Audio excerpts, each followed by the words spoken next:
Ramanathapuram district. நாங்கள் காவனூர் பஞ்சாயத்து நாகநந்த கிராமம். எங்கள் ஊரில் வந்து அடிப்படை வசதி எதுவுமே இல்லை எங்களுக்கு. என்னென்னா வந்து ரோடு வசதி இல்லை எங்களுக்கு. அதோடைய தண்ணியை பற்றிலாம் நாங்கள் என்ன தண்ணி அல்றோம், உப்பு தண்ணி அது அதை தான் நாங்கள் குடிக்கிறோம். அதை வந்து குடிக்கிறதுக்கு அதையும் வச்சுக்கிறோம். பத்தாக்குறைக்கு நாங்கள் வெளியில் வாங்குறது 12 ரூபா 15 ரூபா வருது எங்களுக்கு ஒரு கூட தண்ணி வசதி இல்லை எங்களுக்கு. அதனால் வேலைக்கு போயிட்டு வர்றாங்க, 7:30க்கு தான் வர்றாங்க. அவங்களுக்கு வந்து லைட் வசதி இல்லை. ரோடு ரொம்ப மோசமாக கிடக்கு. நாங்களும் வந்து 30 வருஷமாக போராடிக்கிட்டே இருக்கிறோம். நாங்கள் அதுக்கு ஊடால ரோடு போட்டிருந்தாங்க, அந்த ரோடும் பழுதடைஞ்சு போச்சு. எங்களுக்கு ரோடு வசதி இல்லை. முடியாதவங்களெல்லாம் கூட்டி போகிற வாதையிலேயே அட்டாக்குங்கிறாங்க.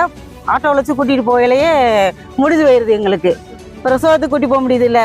பிள்ளைகளுக்கு ஸ்கூலுக்கு போகிறதுனா வந்து வேன்லாம் வருது இல்லை, உள்ளுக்குள்ளே வருது இல்லை. நாங்கள் அங்கே போகிற மாதிரி இருக்குது. பஸ்ஸு வசதி எங்களுக்கு வேணும். பஸ் வசதியும் இல்லை எங்களுக்கு. எவ்வளோ தண்ணிக்கு ரொம்ப கஷ்டப்படுறோம் நாங்கள். தண்ணி காவேரி தண்ணி விடுறேன்னா விட்டாங்க. பிரசிடண்ட் வந்து கொஞ்சம் நாள் விட்டாங்க. அதுக்கப்புறம் எங்களுக்கு தண்ணி வரல. பிரசிடண்ட் பதிவு போடுறதுக்கப்புறம் தண்ணி எங்களுக்கு வரவும் இல்லை. எங்களுக்கு எந்த அடிப்படை வசதியும் இல்லை.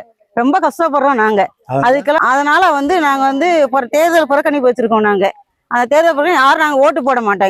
எங்களுக்கு தயவு செய்து வந்து எங்களுக்கு வந்து வசதியை செஞ்சு கொடுங்க, நாங்கள் ஓட்டு போடுறோம். நாங்கள் அதுவும் ஓட்டு போடுறவங்களும் யாரும் எங்களுக்கு எந்த ஸ்டெப்பும் எடுக்கவும் இல்லை இது வரைக்கும்.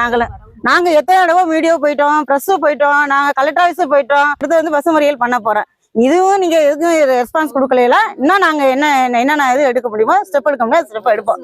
கண்டிப்பாக நாங்கள் எடுத்து எங்களுக்கு கோரிக்கை நடத்தினே காட்டணும். ஆமாம். திருவாடானை சட்டமன்ற தொகுதி 1947க்கு முன்னாலே திண்ணைப்பள்ளி நடத்தி அனைத்து வசதிகளையும் நம்ம பெரிய ஆளுங்க இருந்து ஏற்படுத்தி நாங்கள் வந்து எல்லா இதுவும் பண்ணிக்கிட்டு இருந்த ஊர் இது. கவர்மெண்ட் சுதந்திரம் அடைஞ்சு இதுவரையில் முதல்ல சேதுராம தேவர் தான் இந்த ரோட்டையே முதல்ல பஞ்சாயத்து ரோடு வெட்டி இந்த ஊருக்கு பஞ்சாயத்து ரோட்டையும் முதல்ல ஆரம்பித்தது. அதுக்கு பிறகு வந்ததெல்லாம் எப்படியோ போட்டாங்க. எங்களுக்கு இப்போ ஒரு 50 வருஷத்துக்கு முன்னால் வெட்டின ரோடு இதுவரையிலும் அந்த ரோட்டுக்கு சரியான பயன் இல்லாமல் இருக்குது. ஒன்றுக்கு 2 ஊரணி இருக்குது. எந்த ஊரணி எங்களுக்கு பயன் இல்லாமல் இருக்குது. 2 கம்மாய் இருக்குது. கம்மாயில் உள்ள மடையை போய் பாருங்கள். அவங்க